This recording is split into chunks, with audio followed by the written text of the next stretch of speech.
사랑이 끝나고 결혼이 무너질 때 우리는 종종 감정의 경랑 속에서 돌이킬 수 없는 실수를 저지릅니다. 이혼과 별거, 그리고 완전한 인연 정리의 과정에서 우리가 내뱉는 말 한마디, 취하는 행동 하나가 우리 자신은 물론 상대방, 그리고 아이들에게까지 평생의 상처로 남을 수 있습니다. 아리스토텔레스는 한 인간의 품격은 그의 끝맺음에 있다고 했습니다. 관계의 마지막 순간에 우리가 어떤 선택을 하느냐가 바로 우리 자신의 품격을 말해주는 것입니다. 분노와 원망이 끓어오르는 순간에도 우리는 여전히 선택할 수 있습니다. 상처를 주는 쪽을 택할 것인가, 아니면 품위를 지키는 쪽을 택할 것인가. 이혼은 단순히 두 사람의 관계가 끝나는 것이 아닙니다. 그것은 한 가정의 해체이며 수많은 인간관계의 재편이고 무엇보다 모든 가족 구성원의 삶이 완전히 바뀌는 거대한 변화입니다. 이 과정에서 우리가 어떤 선택을 하느냐에 따라 상처는 치유될 수도 있고 평생의 트라우마가 될 수도 있습니다. 오늘 우리가 살펴볼 것은 이혼과 인연 정리 과정에서 절대 저지르면 안 되는 치명적인 실수들입니다. 이 실수들은 단순히 순간의 감정 해소를 위한 것일 뿐 결국 우리 자신을 더 깊은 수렁으로 끌어당깁니다. 아이들을 감정의 볼모로 삼지 마라. 이혼 과정에서 가장 참혹한 실수 중 하나는 아이들 앞에서 배우자를 비난하고 모독하는 것입니다. 내 아빠가 얼마나 나쁜 사람인지 알아야 해. 엄마가 우리를 버리고 떠났어. 같은 말들은 아이의 마음에 평생 지워지지 않는 상처를 남깁니다. 아이들에게 부모는 자신의 절반입니다. 한쪽 부모를 비난하는 것은 곧 아이 자신의 일부를 부정하는 것과 같습니다. 심리학자들은 이를 부모 소외 증후군이라 부르며 이로 인해 아이들이 평생 정체성의 혼란과 자존감 저하에 시달릴 수 있다고 경고합니다. 칸트는 인간은 수단이 아닌 목적 그 자체여야 한다고 했습니다.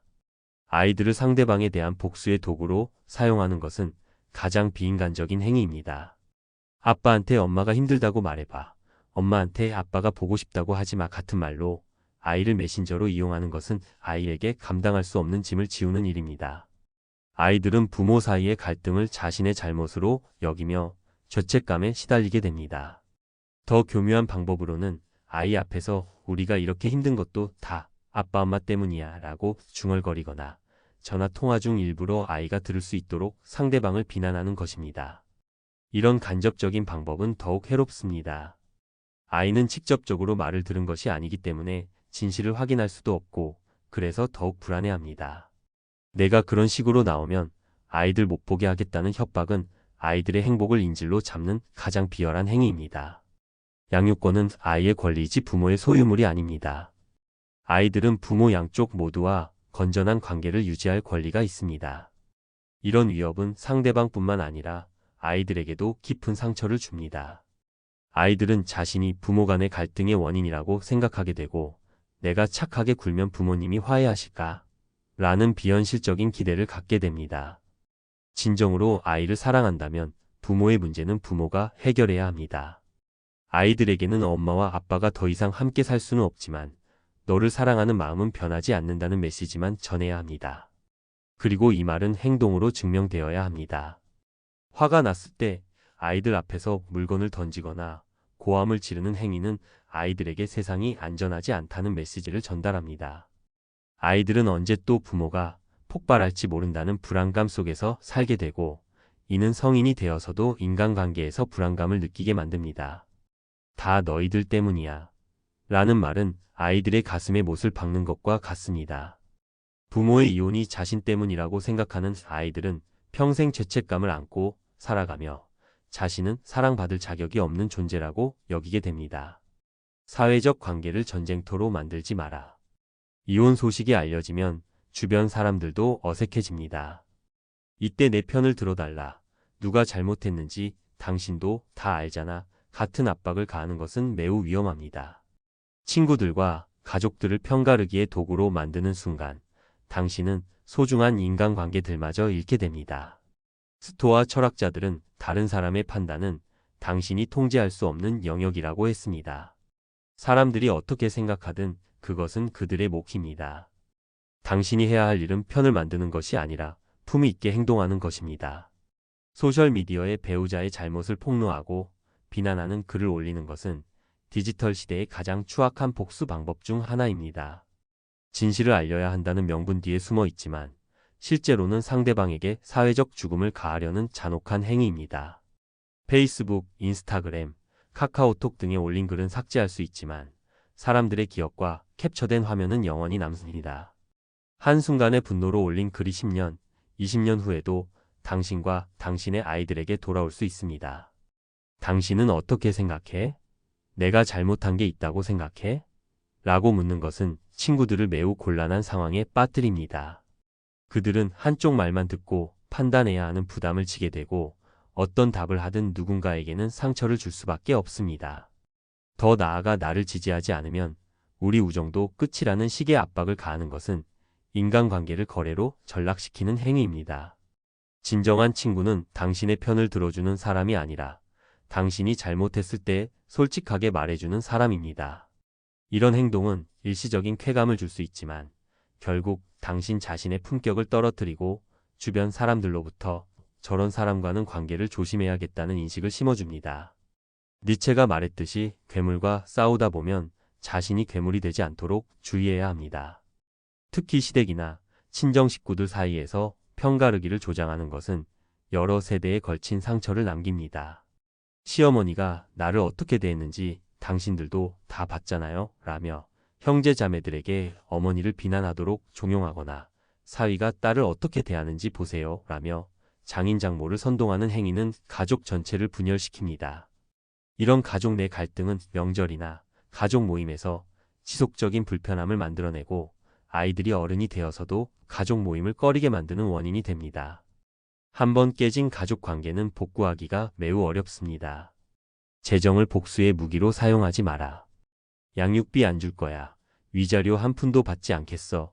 같은 말로 상대방을 압박하거나 협박하는 것은 결국 모든 가족 구성원에게 해가 됩니다. 특히 양육비는 아이의 권리이지 배우자에 대한 시혜가 아닙니다.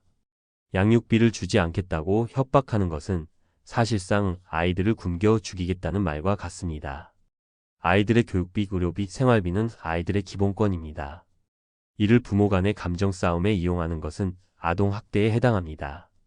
내가 나를 화나게 만들면 아이들 용돈도 안 주겠다는 협박은 아이들로 하여금 부모의 눈치를 보며 살게 만듭니다.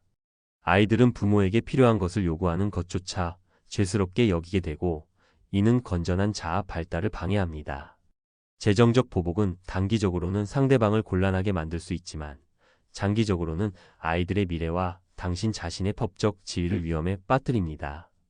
법원은 이런 행위를 매우 부정적으로 평가하며 이는 향후 양육권 결정에도 불리하게 작용합니다. 이혼 과정에서 공동재산을 몰래 처분하거나 해외로 빼돌리는 행위는 법적으로 심각한 문제가 될 수 있습니다. 어차피 내가 번 돈이라는 생각으로 정당화하려 하지만 결혼 기간 중 형성된 재산은 법적으로 공동재산으로 간주됩니다. 통장을 숨기거나 주식이나 부동산을 가족 명의로 돌리거나 사업체의 매출을 조작하는 등의 행위는 모두 추적이 가능합니다. 현대의 금융 시스템은 모든 거래 내역을 기록하고 있으며 법원의 조사 명령이 떨어지면 모든 것이 드러나게 됩니다. 이런 행위가 발각되면 재산 분할에서 더 불리한 조건을 받게 되고 위증죄나 재산은닉죄로 형사처벌을 받을 수도 있습니다. 단순한 감정적 보복이 법적 문제로까지 번지게 되는 것입니다. 더 교묘한 방법으로는 상대방 명의의 신용카드를 무단으로 사용하거나 공동 명의로 된 계좌에서 모든 돈을 인출하는 것입니다. 이런 행위는 부부니까 괜찮다는 식으로 정당화되지만 실제로는 횡령이나 절도에 해당할 수 있습니다. 또한 이혼 과정에서 상대방 명의로 고액의 대출을 받거나 공동 보증을 선 대출을 일부러 연체시켜 상대방의 신용을 망치려는 시도도 있습니다. 이런 행위는 상대방의 경제적 기반을 완전히 무너뜨릴 수 있는 극단적인 보복 행위입니다. 과거를 무기로 만들지 마라. 결혼 생활 중 알게 된 상대방의 약점이나 비밀을 폭로하겠다고 협박하는 것은 신뢰 관계의 완전한 파괴를 의미합니다. 내가 한 일들을 다 폭로하겠다. 사람들이 내 진짜 모습을 알게 해주겠다. 같은 협박은 상대방을 굴복시키기 위한 수단으로 보일 수 있지만 실제로는 당신 자신을 더 추악한 사람으로 만듭니다. 부부간의 신뢰는 사회의 기본 단위인 가정을 지탱하는 근본입니다. 그 신뢰를 깨뜨리고 사적인 정보를 무기로 사용하는 것은 사회 전체의 신뢰 체계를 흔드는 행위입니다. 당신의 불륜을 모든 사람에게 알리겠다. 당신의 과거를 직장 사람들에게 말하겠다는 협박은 단순한 위협을 넘어서 명예훼손이나 모독죄에 해당할 수 있습니다. 더 중요한 것은 이런 협박을 하는 순간 당신도 똑같이 추악한 존재가 된다는 것입니다. 상대방이 직장에 전화를 걸어 사생활을 폭로하거나 사업상 거래처에 안 좋은 소문을 퍼뜨리는 행위는 개인적인 원한을 사회적 영역으로 확산시키는 매우 위험한 행동입니다.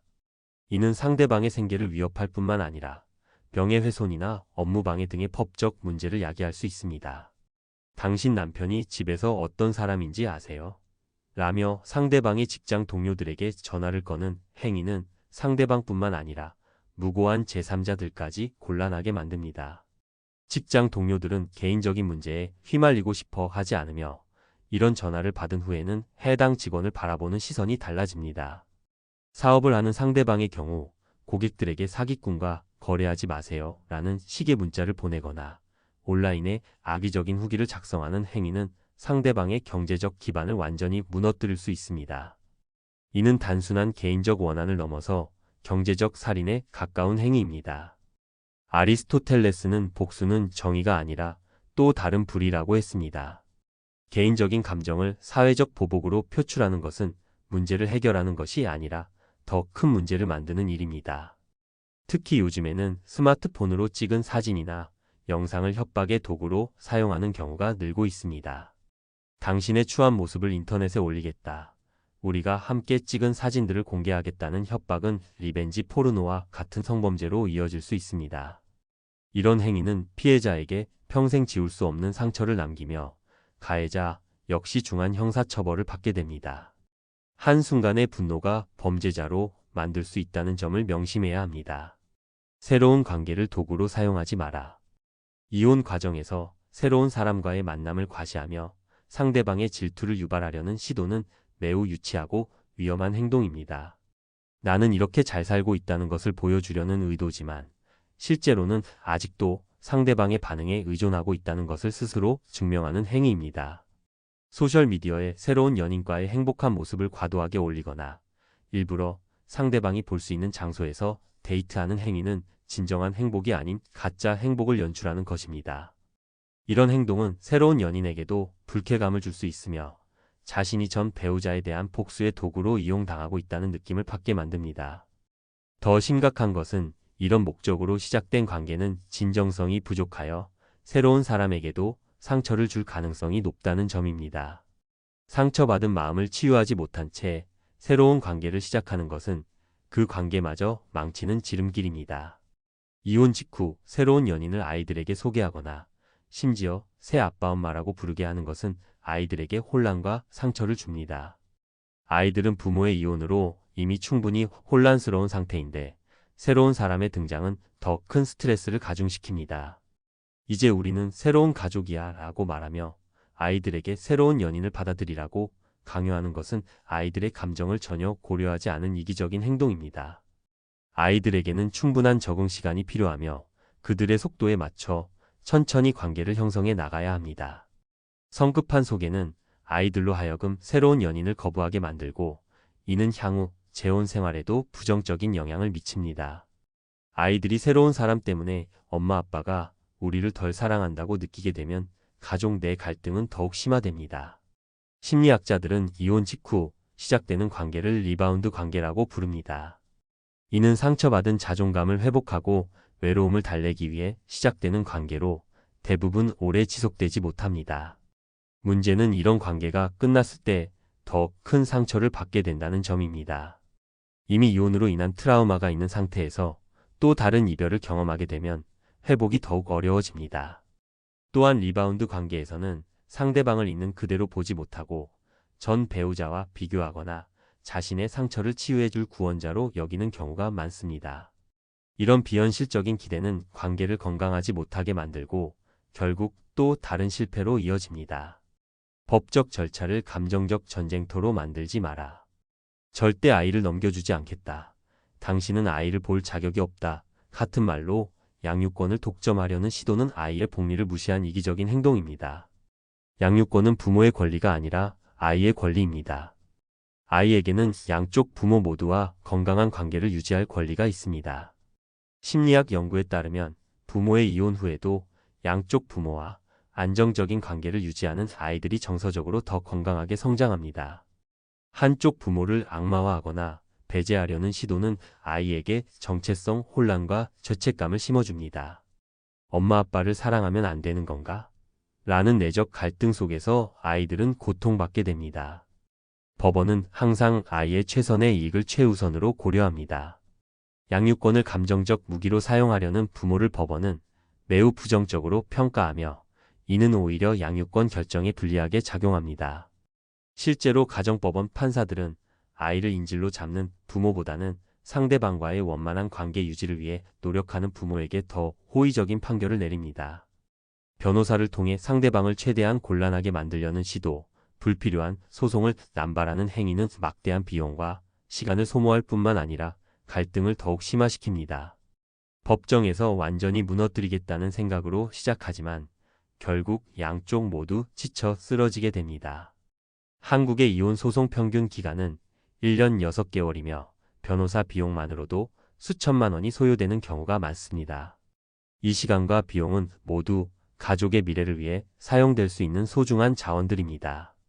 법적 공방에 매달리는 동안 아이들은 불안정한 환경에서 성장하게 되고 부모들은 정작 중요한 치유와 회복의 시간을 놓치게 됩니다. 법적 절차는 문제를 해결하기 위한 도구여야 하지 복수를 위한 무기가 되어서는 안 됩니다. 과도한 법적 공격은 결국 아이들에게 돌아갈 재산마저 변호사 비용으로 소진시키는 결과를 낳습니다. 승리에 집착하다가 정작 지켜야 할 가족의 미래를 잃어버리는 아이러니한 상황이 벌어지는 것입니다. 협상과 조정을 통한 해결책을 모색하는 것이 훨씬 현명합니다. 가정법원의 조정제도나 가사상담제도를 적극적으로 활용하여 서로 윈윈할 수 있는 방안을 찾아보십시오. 미국의 경우 이혼 사건의 약 95%가 법정 밖에서 합의로 해결되는 것도 이러한 이유 때문입니다. 자기 파괴적 행동에 빠지지 마라. 이혼의 고통을 잊기 위해 술이나 약물에 의존하는 것은 일시적으로는 고통을 마비시킬 수 있지만 근본적인 해결책이 될 수 없습니다. 오히려 의존성을 키워 더 큰 문제를 만들고 양육권이나 재산 분할에서도 불리한 요소로 작용합니다.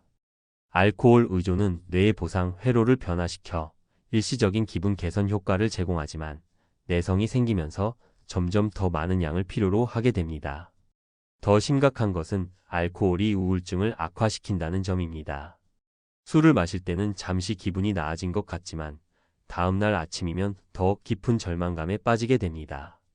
법적으로도 알코올이나 약물 의존은 양육 능력 부족의 결정적 증거로 사용됩니다. 상대방 변호사는 이러한 증거를 수집하여 양육권 소송에서 유리한 고지를 점하려 할 것입니다. 음주운전이나 음주 상태에서의 폭력 사건이라도 발생한다면 회복하기 어려운 타격을 입게 됩니다.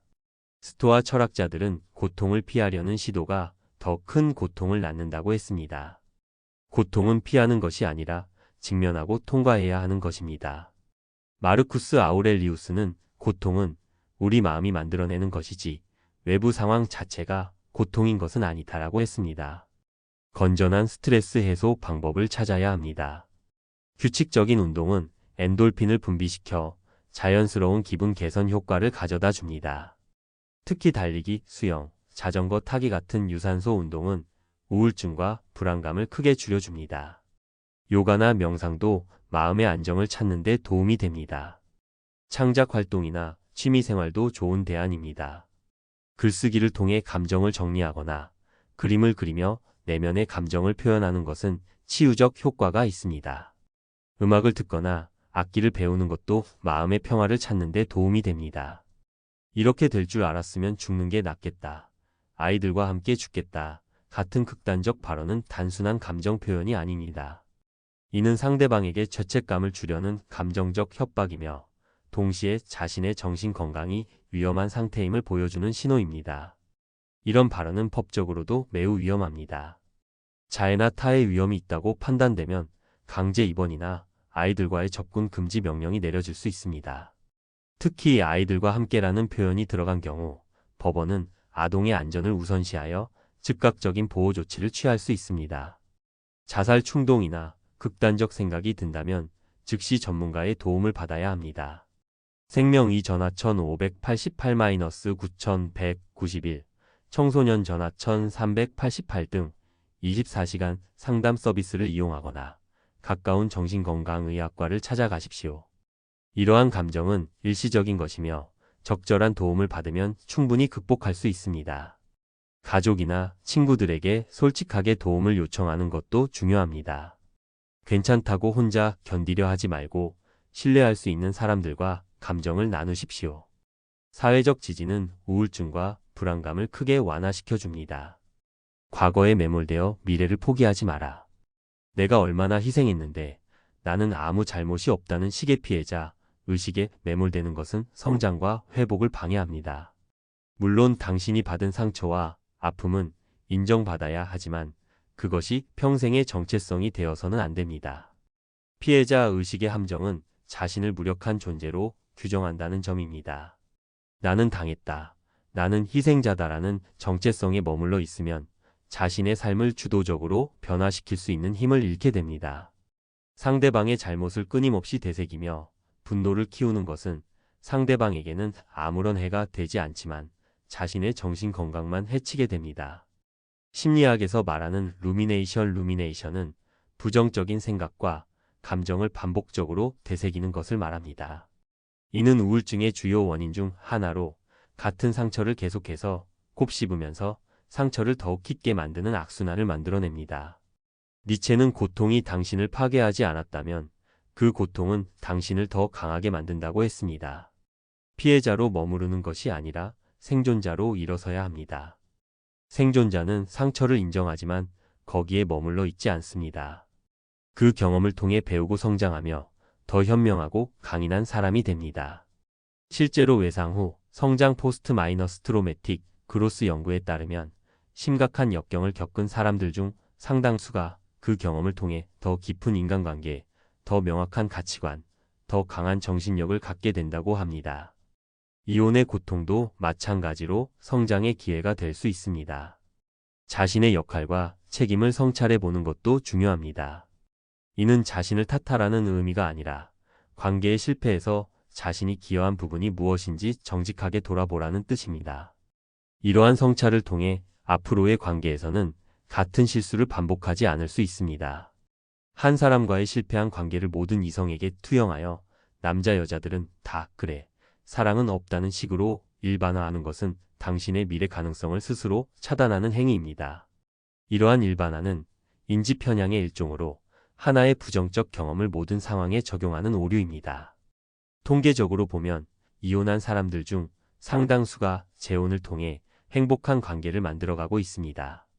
첫 번째 결혼의 실패가 사랑 자체의 불가능성을 증명하는 것은 아닙니다. 오히려 그 경험을 통해 자신에게 맞는 파트너가 어떤 사람인지, 건강한 관계란 무엇인지에 대해 더 명확한 기준을 갖게 될 수 있습니다. 한 사람의 배신이 모든 사람을 나쁘게 만드는 것은 아닙니다. 상처는 치유되어야 하고 그 치유 과정에서 우리는 더 현명한 선택을 할 수 있는 능력을 기를 수 있습니다. 상처받은 마음을 방어하기 위해 마음의 문을 완전히 닫아버리면 좋은 사람들까지 밀어내게 됩니다. 과거의 관계에서 좋았던 순간들도 인정하는 것이 중요합니다. 모든 것이 나쁘지만은 않았을 것입니다. 사랑했던 순간들, 행복했던 기억들도 분명 있었을 것입니다.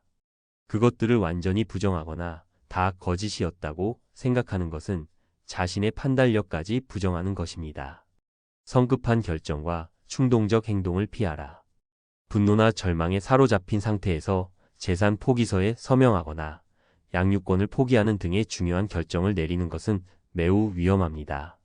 감정은 일시적이지만 법적 문서는 영구적입니다. 감정적 상태에서 내린 결정들은 대부분 나중에 후회하게 됩니다. 그냥 빨리 끝내고 싶다. 돈은 필요 없으니까 아이들만 보게 해달라는 식의 성급한 합의는 장기적으로 자신과 아이들에게 불리하게 작용할 수 있습니다. 특히 재산 분할의 경우 한번 포기한 권리를 다시 찾기는 매우 어렵습니다. 스토아 철학에서 말하는 감정과 이성의 분리는 바로 이런 순간에 필요합니다. 중요한 결정은 반드시 차분한 상태에서 충분한 검토를 거쳐 내려야 합니다. 에픽테토스는 첫 번째 인상에 휘둘리지 말고 시간을 두고 깊이 생각하라고 조언했습니다. 중요한 결정을 내려야 할 때는 24시간 원칙을 적용해 보십시오. 즉시 결정을 내리지 말고 최소 하루는 시간을 두고 생각해 보는 것입니다. 더 중요한 결정일수록 더 많은 시간을 두고 숙고해야 합니다.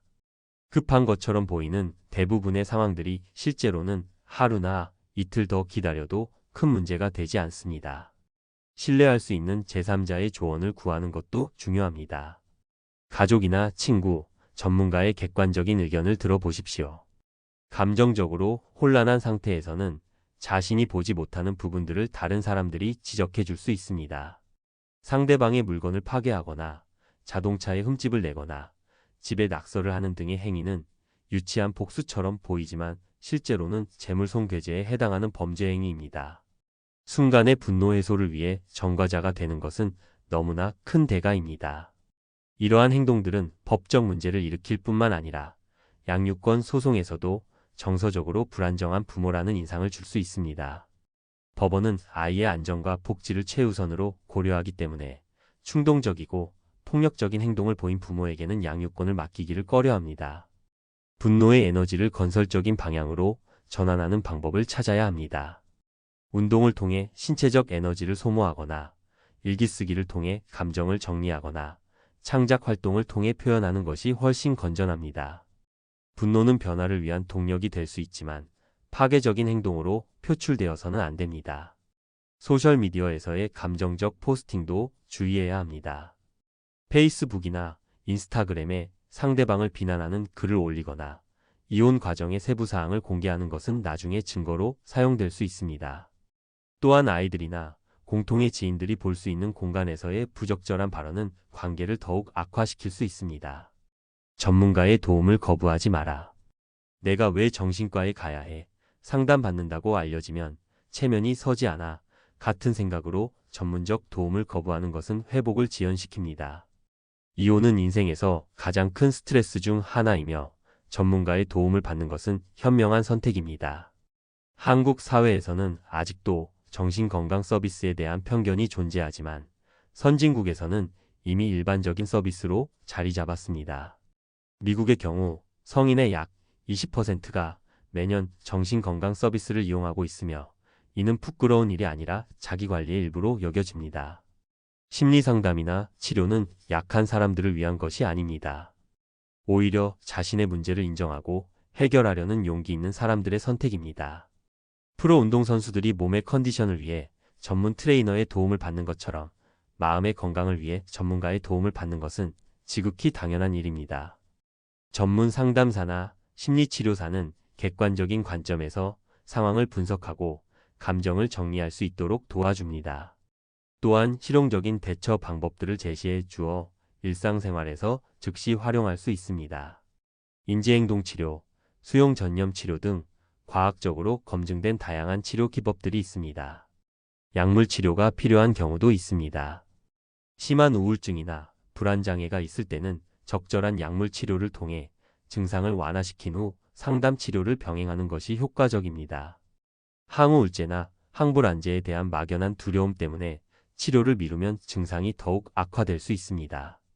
변호사의 조언을 무시하고 감정에 따라 행동하는 것은 법적으로 불리한 상황을 자초합니다. 내 감정을 모르는 변호사가 뭘 알아 같은 생각으로 전문가의 조언을 무시하다가 돌이킬 수 없는 실수를 저지르는 경우가 많습니다. 변호사는 법적 전문가로서 수많은 유사 사례들을 경험했습니다. 당신이 겪고 있는 상황이 특별하다고 느껴질 수 있지만 법적으로는 전형적인 패턴 중 하나일 가능성이 높습니다. 변호사의 조언은 감정이 아닌 법리와 판례에 근거한 것이므로 이를 무시하고 감정적으로 행동하면 예상하지 못한 불이익을 당할 수 있습니다. 좋은 변호사를 선택하는 것도 중요합니다. 단순히 승소율이 높은 변호사보다는 의뢰인의 입장을 충분히 이해하고 현실적인 조언을 해주는 변호사를 선택해야 합니다. 무조건 공격적인 전략만을 제시하는 변호사보다는 협상과 조정을 통한 해결책도 함께 고려해주는 변호사가 장기적으로 도움이 됩니다. 재정 전문가의 도움도 받아보십시오. 이혼 과정에서 재산 분할, 세금 문제, 보험 변경 등 복잡한 재정 문제들이 발생합니다. 회계사나 재정 설계사의 도움을 받으면 장기적으로 유리한 재정 계획을 세울 수 있습니다. 아이가 있는 경우 아동 심리 전문가의 도움도 고려해 보십시오. 부모의 이혼은 아이들에게도 큰 충격입니다. 아이들이 상황을 제대로 이해하고 적응할 수 있도록 전문가의 도움을 받는 것이 좋습니다. 품이 있는 이별이 새로운 시작을 만든다. 지금까지 살펴본 10가지 금기사항들은 모두 하나의 공통점이 있습니다.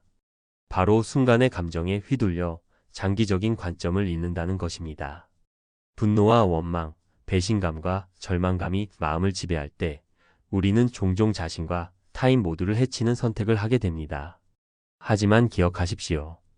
당신의 품격은 좋은 날에 드러나는 것이 아니라 가장 어려운 순간에 빛을 발합니다. 사랑이 끝나고 관계가 무너져도 당신은 여전히 선택할 수 있습니다. 상처를 주는 방향으로 갈 것인가, 아니면 품위를 지키는 방향으로 갈 것인가. 아리스토텔레스가 말했듯이 훌륭한 끝맺음은 새로운 시작을 위한 가장 좋은 준비입니다. 당신이 이혼과 이별의 과정에서 보여준 품격은 당신의 아이들에게는 평생의 교육이 될 것이고 당신 자신에게는 자존감과 자부심의 근거가 될 것입니다. 상처는 시간이 치유해 줄 것입니다. 하지만 당신이 저지른 실수는 시간이 지나도 후회로 남을 수 있습니다. 지금 이 순간 당신이 내리는 선택이 5년 후, 10년 후에 당신을 만듭니다. 니체는 당신이 겪은 고통이 당신을 파괴하지 않았다면 그 고통은 결국 당신을 확장시킨다고 했습니다. 이혼의 고통을 겪고 있는 지금 당신은 더 깊이 있고 현명한 사람으로 성장할 기회를 맞고 있습니다. 마지막으로 당신은 혼자가 아닙니다. 전문가의 도움을 받고 가족과 친구들의 지지를 받으며 무엇보다 자신에게 충실하십시오. 오늘의 어려움이 내일의 지혜가 되고 지금의 상처가 미래의 치유력이 될 것입니다. 품이 있는 이별을 선택한 당신은 이미 새로운 인생을 시작할 준비가 된 사람입니다. 그 길 위에서 당신이 만날 새로운 가능성들을 믿고 한 걸음씩 나아가십시오. 이 글이 도움이 되었다면 지금 이 순간 가장 어려운 시간을 보내고 있을 누군가와 나누어 주시기 바랍니다. 우리는 서로의 아픔을 이해하고 치유하며 함께 성장해 나갈 수 있습니다.